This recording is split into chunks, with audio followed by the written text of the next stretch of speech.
mieux vaut en avoir que pas en avoir du tout, hein, et faire en sorte aussi de les positionner un peu valablement, un peu justement, sans faire de l'esbrouf.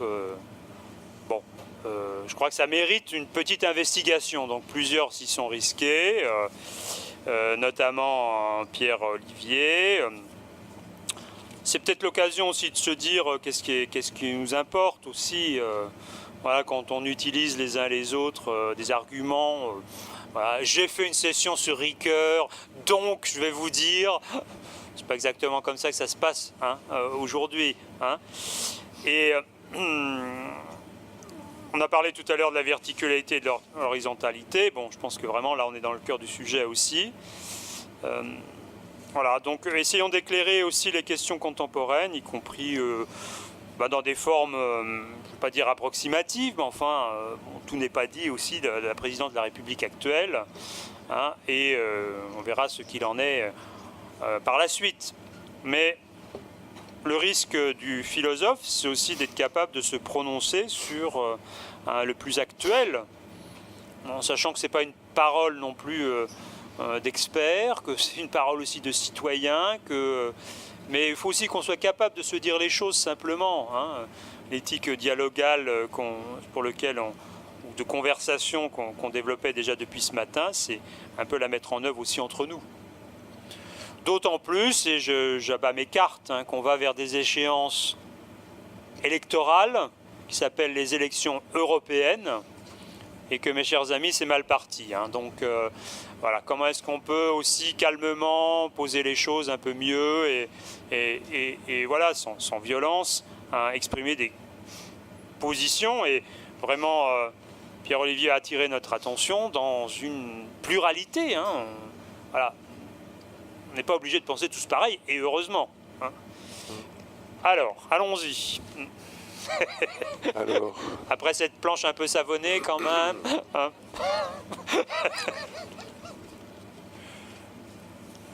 Alors je commence par quelques éléments pour semer un peu le trouble.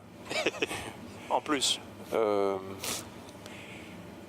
Donc l'exercice, si à mon avis on l'appréhende pas bien, ce serait de chercher des relations directes entre Ricoeur et Macron. Ce serait une erreur en ce sens que l'un est philosophe et l'autre est homme politique. Et que donc ce n'est absolument pas le même métier. Le philosophe, en tout cas quelqu'un comme Ricoeur, est là pour essayer de tracer des perspectives dans une temporalité par exemple très longue. Mais il ne marque pas systématiquement, ceci se situe, ce que je viens de dire est à l'échéance de 3000 ans à venir. Il ne le dit pas. Quand il dit que la cité ou la démocratie, le politique en général ont vocation à l'humanisation de l'humain, évidemment que ce n'est pas un programme politique pour les prochaines présidentielles. C'est une espèce de mission permanente qui va traverser les siècles. Et par exemple, on trouve là dans des textes de méditation plutôt théologique sur Paul, en particulier dans Romains 13, où il s'agit de la confiance, de l'allégeance aux magistrats. Et donc tu feras confiance aux magistrats, et donc, chose qui a été interprétée de 36 façons différentes au fil du temps, et que Ricoeur pour sa part lit en disant nous pouvons en quelques parties, en quelques proportions, ça ne veut pas dire à 100%, nous fier à ce qu'on appelait tout à l'heure la rationalité de l'État. L'État peut être une bonne chose, ou la loi peut être bien pour nous. Donc nous pouvons nous y fier sans en tant que tel nous fourvoyer pour autant de façon irrémédiable, absolue, à tous les coups. Il y a une dimension positive, et il dit, dans un raccourci comme il peut en avoir parfois, il dit Paul, non pas Ricoeur, mais l'autre, a gagné son pari. Justement, on parlait tout à l'heure de progrès. Et il dit, mais il existe l'état de droit, les constitutions, la déclaration des droits de l'homme, toutes choses qui n'existaient pas il y a 2000 ans. Et il dit, de ce point de vue-là, nous avons gagné, Paul a remporté son pari. Bon, après, il le dira, ça c'est un peu dans l'optimisme des 30 Glorieuses. Après, il le dit moins par la suite. Bon, mais donc de ce côté-là, il se situe donc à une perspective de temps très longue. Deuxièmement, il est là pour se prononcer en âme et conscience, en toute réflexion, chose qui n'est pas du tout le cas pour un homme politique qui, lui, est les deux pieds dans la glaise et va dire les choses, non pas parce qu'il y croit, mais parce que ce sera audible ou parce que ce sera opportun. Éventuellement même un cran de plus pour manipuler tel ou tel, dans une tactique. Bon. Donc on voit bien que l'exercice il n'y a pas de symétrie entre les deux. Pour autant, ils se sont bel et bien rencontrés et on peut dire certainement que Ricoeur a exercé une influence sur Macron, sur le jeune Macron, qui avait 20 ans quand il l'a rencontré. Et alors, toute l'obscurité, ce serait dans quelle proportion, dans quelle mesure, avec quel degré, et à l'épreuve des expériences et des situations, est-ce que ça va tenir le coup ou pas? Bon. Enfin, simplement, je rappelle, d'un point de vue purement factuel, qu'à ce moment-là, Ricoeur se trouve en train de préparer, donc à la fin des années 90, la mémoire, l'histoire, l'oubli, qui va paraître en 2000. À ce moment-là, il commence à être assez âgé, hein, il a 87 ans, et donc il cherche quelqu'un, c'est un gros pavé, la mémoire, l'histoire, l'oubli, c'est un des 3 grands massifs de son œuvre. Il y a la philosophie de la volonté au début, après les 3 tomes de Temps et Récit dans les années 80, et puis le 3e gros massif, c'est 2000, la mémoire, l'histoire, l'oubli. Et donc là, il y a quelqu'un qui pourrait l'aider, espère-t-il, pour tout relire, pour vérifier l'appareil critique, les notes, les références, faire les index, vérifier la bibliographie, etc. Et il se trouve qu'à ce moment-là, Macron est étudiant à Sciences Po et qu'il a comme prof François Doss, qui par ailleurs est biographe de Ricoeur. Et donc François Doss met en rapport le jeune Macron et Ricoeur. Et après, ce qu'on m'a raconté, notamment la famille, c'est que non seulement, donc je signale factuellement toujours, que Macron est remercié explicitement par Ricoeur dans les pages d'avant-propos du livre en question, où on comprend que non seulement Macron a fait le travail qui lui a été demandé, mais probablement beaucoup plus, avec une relecture sur le fond. Et au fond, Ricoeur, justement, on trouve des lettres de Macron envoyées, adressées à Ricoeur, où le jeune Macron fait preuve d'un culot assez épatant ou assez étonnant en donnant des conseils de lecture à Ricoeur. De façon très respectueuse, etc. Il y met les formes, mais par contre, il a fait le travail sur le fond et il a le culot enfin, il y va carrément, quoi. Bon. Donc, par-dessus le marché, donc la famille me raconte, notamment Nathalie Ricoeur, qui est une des petites filles de Paul Ricoeur, qui est la trésorière de l'association des amis de Paul Ricoeur actuellement. Elle me dit, mais effectivement, elle et son mari m'ont dit, on a très souvent vu Macron à ce moment-là, le dimanche, au déjeuner de famille. Donc c'était vraiment un ami de la famille. Bon. Et on comprend qu'ils ont discuté seul à seul, de multiples fois, et probablement sur le fond, quoi. Bon. Et qu'on peut aussi faire crédit à Macron, parce que je pense que c'est pas lui faire injure de ça, d'être suffisamment intelligent pour avoir fait du travail de qualité, vite, et comprendre les choses à toute vitesse. Donc ça permet des dialogues possibles. Bon. Alors après, donc toute la question c'est, qu'est-ce qu'on peut en tirer comme conséquence suffisamment fiable pour dire quelque chose de sensé aujourd'hui? Bon. Alors, moi, je me limiterai à identifier des analogies. Il y a quelque chose dans des manières de penser, dans des figures qu'on trouve chez Paul Ricoeur, qui peuvent entrer en phase avec un style d'argumentation qui a été celui de Macron, notamment pendant la présidentielle. Et je précise que mon travail, je l'ai terminé, donc le bouquin est sorti en septembre 2017. Et que j'ai signé le bon à tirer début septembre pour bien dire je m'engage sur ce qui s'est passé jusqu'à ce jour, mais à partir de demain matin, je décline toute responsabilité. Et en précisant que, si vous vous rappelez, chez Ricoeur, et je suis assez convaincu moi-même par ça, le politique, c'est qualifié, le registre du politique, c'est le registre de l'ambiguïté. Donc, c'est très difficile de jouer les prospectives dans un domaine comme le politique, qui est toujours plus compliqué qu'on ne pense, qui est toujours à 1001 facettes simultanément à prendre en compte, avec des tours de passe-passe et tout d'un coup des coups de tonnerre. Donc on est en plein dans la difficulté maximum à prévoir les événements. Bon. Donc ça c'est le point de vue de Ricoeur, et donc Ricoeur serait le premier lui-même à être en désaccord si on disait mais voilà, on peut inférer de ce que dit Ricoeur sur le politique des choses que Macron a faites directement sous cette influence. Bon. N'empêche qu'il y a probablement une influence intellectuelle. Alors évidemment, Macron s'en est réclamé de façon explicite et réitérée, bon, avec l'ambiguïté, que c'est aussi une façon de se crédibiliser lui-même. Et donc on est en politique, et donc c'est pas plus mal devant les journalistes de pouvoir se réclamer d'un philosophe très honorable, reconnu mondialement. Ça fait chic, évidemment, et ça fait sérieux. Bon.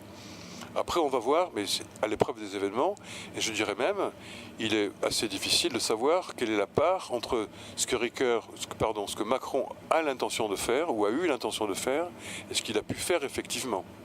Probablement des tas de choses auxquelles il croit, mais ce n'est pas le moment. La conjoncture a changé, les obstacles nouveaux ont surgi, et que donc ce sera peut-être plus tard, ou différemment, ou jamais. Bon. Donc là, on avance un peu à l'aveuglette, bon, en tant qu'homme politique. Mais néanmoins, quelques exemples quand même en termes d'homologie de structure. Le truc, la chose la plus évidente, c'est le fameux « en même temps ».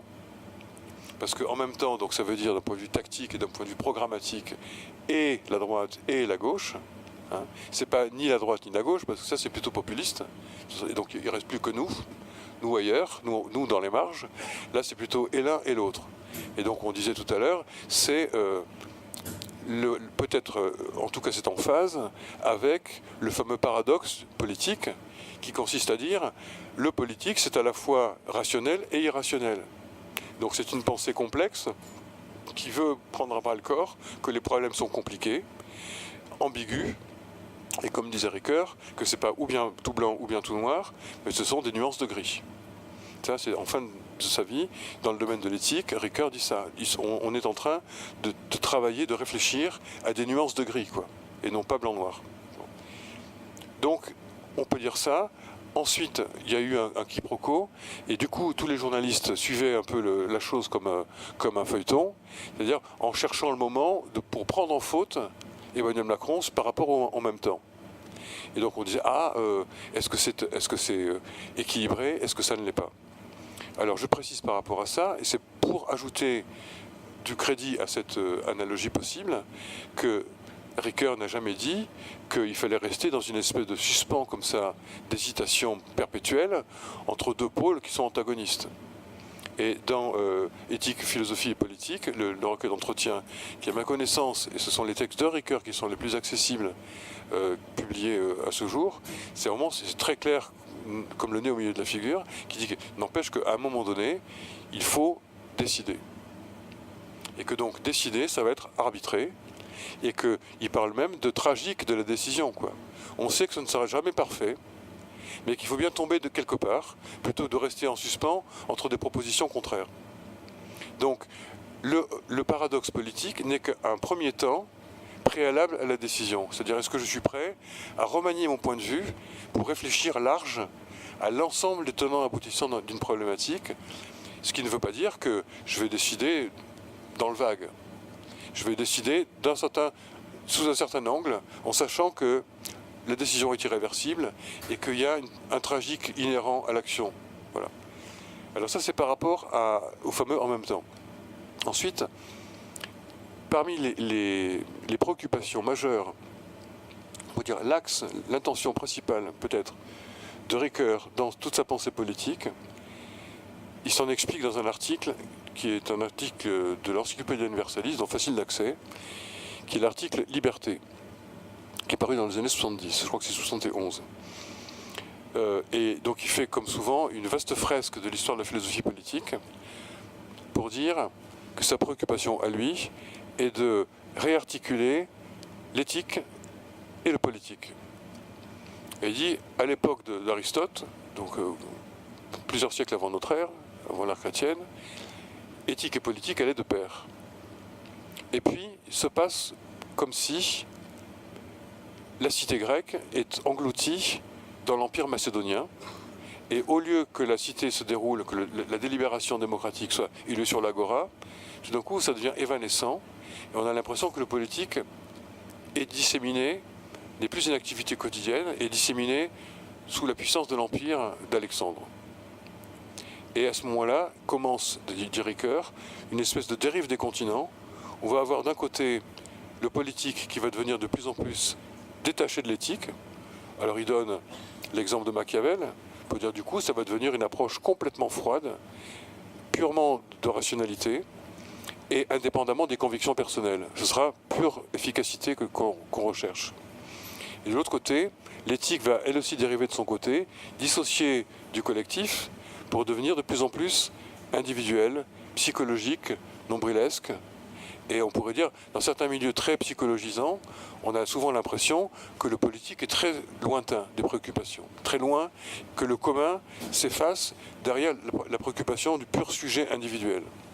Et donc sa préoccupation à Ricoeur, c'est de réarticuler éthique et politique. Et ce que je suggérais tout à l'heure, c'est que ça peut se faire avec l'idée que du vivre ensemble émane une sorte d'orientation d'ordre éthique sur à quoi est-ce que nous aspirons pour vivre bien ensemble. Et que c'est cette donc, indication éthique qui devrait, selon Ricoeur, dicter cette orientation aux politiques pour agir en politique. Donc voilà le projet de Ricoeur pour articuler donc l'horizontal et le vertical. Alors, exercice de style, il y a différents textes de Macron, notamment beaucoup publiés dans la revue Esprit. Il a fait partie longtemps du comité de rédaction. Ça veut dire que Macron, il a été acclimaté à la culture Ricoeur. C'est-à-dire qu'il a fait partie du coup du comité de rédaction de la revue Esprit, comme dont Ricoeur faisait partie. Il était au comité scientifique du Fonds Ricoeur, donc il faisait vraiment partie de la famille, y compris au sens intellectuel du terme. Bon. Il en a démissionné, une fois élu président, en disant je reste avec vous, mais je ne peux pas mélanger les genres, donc mon boulot est à l'Élysée et non plus avec vous. Bon. Et donc, ce que écrit Macron à différentes reprises, c'est plusieurs choses. C'est que, en particulier, une nouvelle donne pour le politique s'impose, c'est l'urgence. La temporalité du politique devient de plus en plus courte. Alors, ce qui n'est pas faux. Mais c'est comme tout d'un coup, et donc, il y a un texte qui s'appelle « Les labyrinthes du politique » de Macron, alors, qui est en tant que tel, ce titre-là est un clignotant de clin d'œil, si j'ose dire, de clin d'œil à Ricoeur. Parce que le labyrinthe du politique, c'est une expression qu'on trouve qui est due à Jean-Jacques Rousseau et que Ricoeur utilise dans l'article sur le paradoxe politique. Quand il parle de Rousseau, il parle du labyrinthe. Le labyrinthe, c'est quoi? C'est comment est-ce qu'on passe de volonté individuelle distincte à une volonté générale. C'est quoi le mécanisme extraordinairement complexe qui permet de passer de l'individuel au collectif? Bon. Donc c'est un labyrinthe, on s'y perd, c'est opaque, on ne sait pas comment ça se passe, mais il faut bien que ça se passe. Bon. Et donc, dans ce texte-là, on voit que Ricoeur n'est pas loin de la préoccupation de Macron, et on pourrait presque dire qu'il ajoute un quatrième paradoxe aux trois qu'on a vus tout à l'heure, en disant la tâche du politique, c'est de s'occuper à la fois du court terme et du long terme. On voit que c'est un grand écart. Mais il le formule comme ça. Donc on se dit, il reste quelque chose, en tout cas des traces sérieuses de cette préoccupation de concilier les contraires. Et donc cette fois, comme s'il ajoutait pour sa part une quatrième forme du paradoxe politique sur le court et le long terme. Et donc fort de ces indications-là, voilà que le nouveau gouvernement nommé par Macron, enfin par son Premier ministre, apparaît. Et qu'est-ce qu'on constate?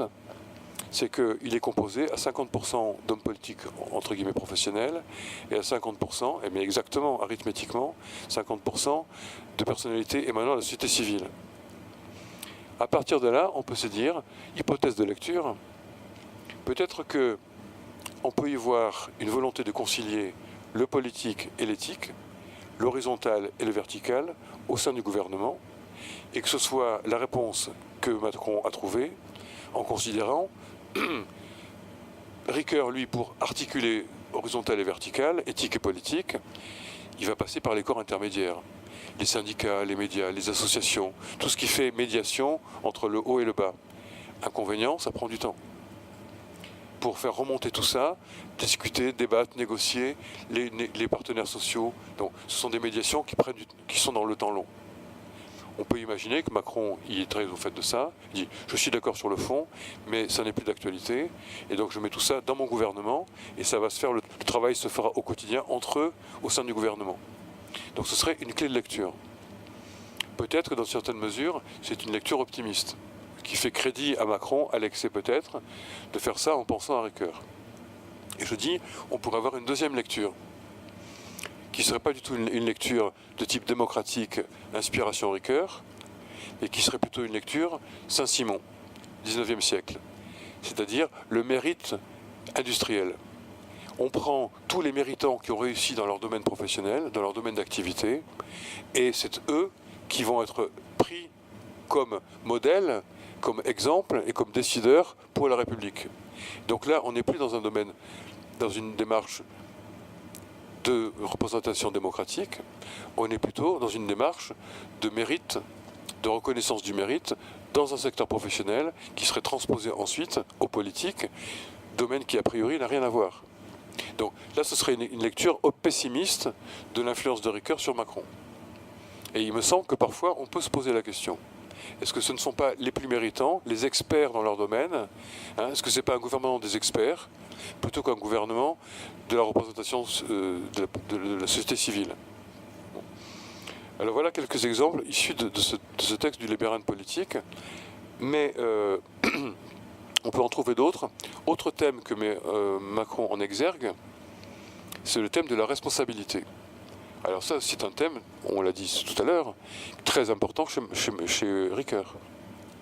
Pour l'individu, pour les politiques, rendre des comptes. La responsabilité, ça veut dire être sollicité, interpellé et donc en répondre. Voilà quels sont mes actes, j'atteste que je l'ai fait ou pas. Et donc j'assume la responsabilité. On peut donner l'exemple en particulier d'un commentaire des années 50 par Ricoeur, du livre de Jaspers sur la responsabilité allemande, qui est un texte très intéressant, où Ricoeur parle de la responsabilité justement en termes d'actes de réponse, et il identifie non pas une responsabilité mais 4, en disant tout dépend de à qui est-ce que je réponds. Et donc il va dire si je réponds au magistrat, c'est une responsabilité juridique. Si je réponds à un ami, c'est une responsabilité éthique. Si je réponds à Dieu, c'est une responsabilité métaphysique, etc. Et donc il y a, comme souvent chez Ricoeur, devant une notion très grosse de sens, on va éclater en sous-signification pour avoir davantage de facilité à discerner les enjeux plutôt que de les englober dans un seul. Bon. Donc, grosse importance de la responsabilité chez Ricoeur. Qu'est-ce que Macron en fait pour sa part? Eh bien, il annonce d'emblée, et maintenant on a vu qu'il le faisait, c'est que la responsabilité, la chaîne de responsabilité est contrôlée de près à tous les échelons, à tous les étages. C'est-à-dire qu'on se rappelle qu'il a reçu lui-même personnellement, ce qui est quand même fort de café, tous les directeurs d'administration centrale pour leur demander non pas des comptes, mais des engagements. Est-ce que vous êtes d'accord avec ma politique? Si oui, on continue. Sinon, démissionnez. Chaque ministre rend des comptes 2 fois par an avec le Premier ministre. Le gouvernement, 1 fois par an devant l'Assemblée nationale. Et le président devant le Congrès, 1 fois par an. Alors chaque fois, ça fait réagir. On dit mais qu'est-ce que c'est que cette grande agitation théâtrale, le Congrès, vous n'y pensez pas, quel moyen pharaonique. Bon, mais ça se fait au nom de rendre des comptes. Et donc il me semble que on peut les lire comme ça. Troisième notion, toujours dans cet article du Libéral politique de Macron, il dit il appelle à ce qu'il appelle la discussion permanente. Alors, c'est très facile de faire le lien avec Ricoeur. La fin du paradoxe politique version 1957 de Ricoeur, ça se termine en disant « La démocratie, c'est la discussion ». Citation précise, telle qu'elle. Et donc on peut dire, ben voilà, il a entendu. Bon. Alors après, point d'interrogation, est-ce qu'il le dit et est-ce qu'il le fait? Il me semble que suivant les cas, suivant les sujets, suivant la perspective, suivant la conjoncture, il le fait plus ou moins, beaucoup, moyennement, pas du tout. Après, est-ce que c'est voulu comme tel? À mon avis, la réponse est hors de portée. Mais en tout cas, c'est quelque chose qui est annoncé et qui est parfois tenu et parfois ne l'est pas. Ensuite, on a parlé, Macron, et puis la presse l'a repris, de la présidence jupitérienne. Alors il me semble que ça peut s'adosser à l'axe vertical du deuxième paradoxe politique qu'on a vu tout à l'heure. Il y a un axe horizontal et il y a un axe vertical. Et on pourrait dire, Macron réhabilite la légitimité dans toute sa puissance, qu'il faut un axe vertical, sinon on part dans l'anarchie. Et que donc c'est une façon de justifier un contraste qui veut marquer, sans doute avec François Hollande, et probablement aussi avec Sarkozy. qui était, dès qu'il y avait un problème, qui était dans la proximité, c'est-à-dire dans l'horizontalité la plus médiatique possible, pour montrer que dès qu'il y a un accident, dès qu'il y a une victime, on va voler au secours de la victime pour être à côté de la victime sur la photo. Hein. Et donc d'être dans le victimaire, parce que ça passe bien dans les médias. Mais donc du coup, où est passé le vertical? Alors on pourrait dire c'est une forme de double discours, parce que le vertical n'a pas disparu pour autant, mais peut-être qu'il n'assume pas d'exister en tant que tel. Alors, après, c'est la difficulté de s'en servir. Il me semble que Macron, à ce stade, fait preuve d'une forme de courage, en disant, mais oui, il y a du vertical et il le faut, y compris en démocratie. Et je l'incarne.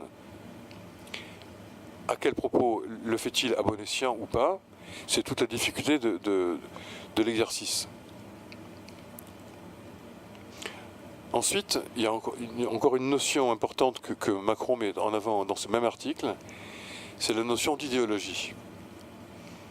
Donc ça veut dire, dans son intention, dans sa bouche, ça veut dire que le gouvernement et l'exécutif en général tiennent un discours qui annonce un cap, qui donne de la perspective, qui assume d'avoir une action au long cours, une action qui ait du sens, et qui ne soit pas uniquement réduite à des mesures techniques qu'on va faire défiler les unes après les autres. Donner de la perspective. Alors, c'est intéressant parce que chez Ricoeur, on trouve aussi une importance à cette notion d'idéologie, mais ça apparaît toujours chez Ricoeur avec une figure symétrique, qui est la figure de l'utopie.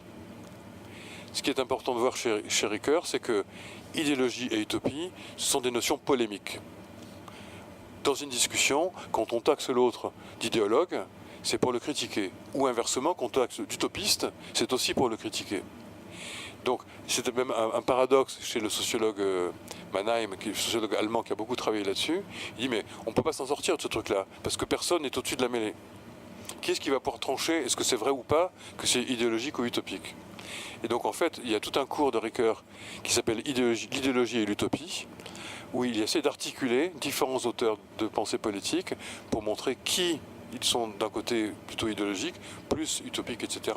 Ça veut dire qu'en tout cas, l'idéologie pour lui n'est pas pensable sans la posture opposée, d'où va émaner le qualificatif « vous êtes idéologue ». Alors c'est pas forcément mal d'ailleurs, il y a plusieurs degrés d'idéologie ou d'utopie, plus ou moins neutre, plus ou moins pathologique. Bon. Donc ça veut dire, me semble-t-il, que là on peut voir qu'il y a quand même un clivage, voire un désaccord entre Macron et Ricoeur, au moins au niveau de la terminologie. C'est que Macron s'autorise à parler de l'idéologie sans parler d'utopie. Et il me semble que ça, c'est comme s'il proscrivait de son lexique le mot utopie. On peut concevoir que sa proposition ou sa posture par rapport à l'Europe ait une dimension, en tout cas de proposition, qui ne se résolve pas, qui ne se réduise pas à l'instant T, gérer les affaires européennes. C'est relancer le projet lui-même. Donc il y a une dimension de ce qui n'existe pas encore, et donc par là qui est utopique. Alors, on voit que c'est une intention, mais il n'a jamais habillé du mot utopie, et à ce stade, ça n'est pas devenu malheureusement grand-chose. Je pense que c'est à son corps défendant, parce que simplement les éléments de contexte n'ont pas été au rendez-vous, quoi. Voilà. Et peut-être, j'ajoute encore un exemplaire ou deux, tu m'arrêtes à tout instant. C'est à différentes reprises, donc je sors de l'article de Macron sur les labyrinthes du politique, et il se trouve que c'est de façon très intéressante, on a d'autres sources. Il y a le livre qu'il a écrit, Révolution, et puis il y a différents longs entretiens qu'il a donnés à l'hebdomadaire Le 1. Je ne sais pas si vous connaissez. Donc c'est un hebdomadaire qui se présente comme une grande page pliée en 8. Bon. Et donc il avait à chaque fois 50% de la surface, donc tout un côté. Donc ça fait du texte. Et donc à différentes reprises, donc 2 fois il a eu ça, et donc émerge de ces entretiens une référence, et puis aussi dans Révolution, la référence explicite à l'homme capable de Ricoeur. Je résume, chez Ricoeur, Ricoeur dit « Nous sommes exactement ce que nous pouvons ». pas ce que nous aimerions être. Non, nous sommes exactement ce que nous pouvons. Donc ça renvoie, c'est une façon de reformuler autrement une définition à tâtons, une approche pour définir la liberté. Qui sommes-nous? Qui suis-je? Bon. Et donc il dit, nous sommes capables de ta. Et justement sur la responsabilité, il y a différents textes importants dans lesquels il détaille les éléments. Là aussi c'est une structure en millefeuille, qui sont les conditions cumulatives à réunir pour être capable de rendre des comptes, de responsabilité. Et donc l'idée est que pour être capable de rendre des comptes, de répondre de ses actes, il faut être capable de dire, de faire, de raconter, de se raconter. Donc si je réunis les 4 conditions, j'ai fait quelque chose, je peux le dire, je peux raconter, je peux me raconter, et donc je peux aller à la barre de ma conscience ou du tribunal ou de n'importe quel interlocuteur qui me questionne pour dire oui je l'ai fait ou non, etc. Mais donc là on a les ingrédients d'une responsabilité, en tout cas dans sa version rendre des comptes par rapport au passé. On n'a pas l'autre responsabilité vers le futur. Mais ce qui est intéressant de voir surtout, c'est que dans différents textes où Ricoeur en parle, donc il en parle soi-même comme un autre, mais il y a un texte postérieur qui est paru en 2001 dans qui s'appelle le Juste 2, qui s'appelle Autonomie et vulnérabilité. Et en fait, il représente les différents étages que je viens de dire, et en regard, donc là ça s'appelle l'autonomie, et il présente l'autonomie comme un pari. C'est quelque chose c'est un pari que fait le juge. Quand nous sommes conviés à la barre, ça veut dire qu'on postule que les actes que nous avons faits, nous avons faits de façon autonome. Et ce n'est que par exception qu'on va nous attribuer des circonstances atténuantes parce qu'on n'était pas dans un état normal, qu'on était diminué pour ceci, qu'on n'avait pas les conditions de l'autonomie. Mais qu'a priori, on dit, le juste postule qu'il y a de l'autonomie. Mais la difficulté sur laquelle insiste Ricoeur, c'est qu'en regard de chacune des conditions, il montre que nous sommes vulnérables autant que nous sommes autonomes. C'est-à-dire que nous sommes exposés à des contraintes, à des difficultés, à des violences, à des agressions qui viennent du contexte, qui viennent du collectif et qui amoindrissent les conditions de cette capacité. Donc tout l'enjeu pour lui est de dire, certes, nous pouvons être capables, mais à condition de s'occuper de près des conditions sociétales qui rendent ces conditions d'autonomie effectives. Et donc, aussi bien, c'est un pari sur le sujet capable, mais c'est aussi une grosse responsabilité que Ricoeur met sur le politique, en disant est-ce que vous allez être suffisamment attentif aux conditions qui rendent les conditions de capacité effectives. Et donc en particulier, Ricoeur insiste beaucoup sur la vulnérabilité qui tient à, par exemple, le fait de parler. Nous avons un rapport à la parole, les uns et les autres, qui est extrêmement inégal. Nous avons eu plus ou moins de facilité ou de difficulté à nous exprimer depuis la première enfance, à l'école. Quel est notre rapport à la parole? Est-ce qu'on s'autorise soi-même? Est-ce qu'on n'a pas l'ombre portée de jugements plus ou moins négatifs, etc., qui vont faire que dans les réunions collectives, on parlera toujours, on parlera jamais? Et donc, quelle est la responsabilité?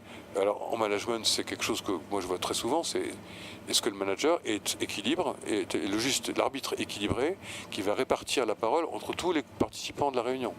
Ou est-ce que ce sera le plus fort qui va l'emporter, comme souvent? Et celui qui pense, mais qui ne parle pas, qu'on n'aura pas entendu. Bon. Donc, et pareil, au Parlement, est-ce que le débat démocratique a lieu, ou est-ce qu'il est...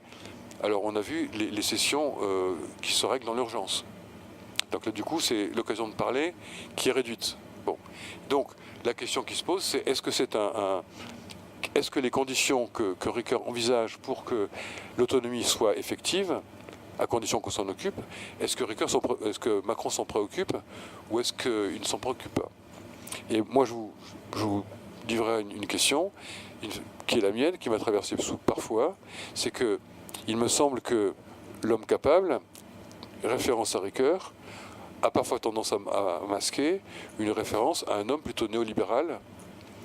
On pourrait dire l'homme capable en structure fêtière, tout à fait au sommet de sa capacité, il y a la capacité de dire merci. C'est-à-dire, vous m'avez aidé à être autonome. Et donc, il sait très bien, l'homme capable selon Ricoeur, qu'il ne s'est pas fait tout seul.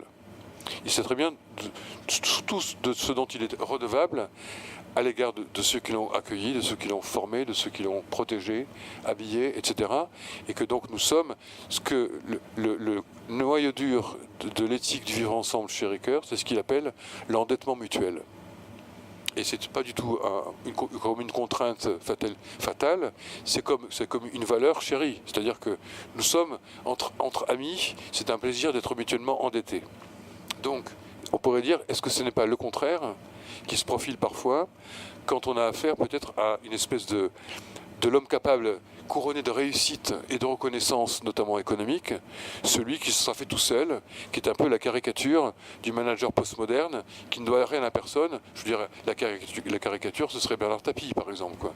Une espèce de type qui, à condition qu'il ne se fasse pas prendre, se sent tout permis, et qui, quand il réussit, tout le monde va être au courant, tellement il en est fier, quoi. Donc ce serait le profil inverse de ce que Ricoeur peut avoir en tête par rapport à l'endettement mutuel, qui fait partie intégrante de la capacité, c'est-à-dire d'être reconnaissant. Et vous noterez que le dernier livre de Ricoeur, c'est Parcours de la reconnaissance. Bon. Voilà. Après, peut-être j'en finis par là, il y a un élément de style. Quelque chose m'a frappé, à la fois à la lecture, déjà dans le titre, du livre de Macron, Révolution, dans différents textes, et plus encore dans son discours de réception comme président de la République, son discours d'installation à l'Élysée. Et c'est facile à vérifier parce que les textes sont sur le site de l'Élysée. Ce qui m'a frappé, c'est le nombre de mots en re. Recommencer, restaurer, réévolutionner, rééveiller, raviver. Alors, il me semble que ça a vraiment à voir, enfin, stylistiquement, ça entre en sympathie avec, par exemple, avec le projet même du personnalisme. Le personnalisme se propose comme une renaissance. Il y a un article de Ricoeur dans un numéro spécial de la revue Autrement, dans les années 80. Le thème général, c'est « À quoi pensent les philosophes ?» Et donc, le cahier central, c'est un long entretien avec Ricoeur. Et à un moment donné, on lui dit « Mais qu'est-ce que vous attendez, monsieur Ricoeur ?» Et il répond « J'attends la Renaissance. » Et donc, l'idée, c'est que la fidélité créatrice, l'herméneutique, a à voir fondamentalement avec une capacité de réinterpréter. De savoir qu'on n'est pas au degré zéro de l'aube de l'humanité, que nous sommes précédés par ce qui nous a fait, et que devenir soi-même va consister à réinterpréter ce dont nous avons été faits au départ, et donc que l'inventivité des cultures se traduit par une réinterprétation successive. On pourrait dire c'est ce qui a été fait par la réforme, par exemple, à quoi Ricoeur est sensible en tant que réformé. C'est-à-dire non pas de renvoyer comme nul et non avenu ce qui a précédé, mais d'interpréter différemment, d'actualiser une donne qui est un héritage. Bon. Et donc, on pourrait dire peut-être que il y a une analogie, voire une affinité dans le style. Après, ce qui me paraît insondable, c'est de savoir quelle est la part de rhétorique et quelle est la part de conviction personnelle. Mais je dirais, à la limite, il me semble que dans l'interprétation d'un homme politique, pas en tant que biographe, mais pour commenter l'actualité, il me semble que cet aspect-là reste en coulisses et c'est presque pas ce à quoi on peut avoir pris en tant qu'interprète, c'est-à-dire les intentions, à mon avis, c'est la chasse gardée des hommes politiques qui sont, de ce point de vue, livrés à eux-mêmes dans un miroir et non pas par rapport à nous-mêmes. Donc voilà, mais c'est à discuter.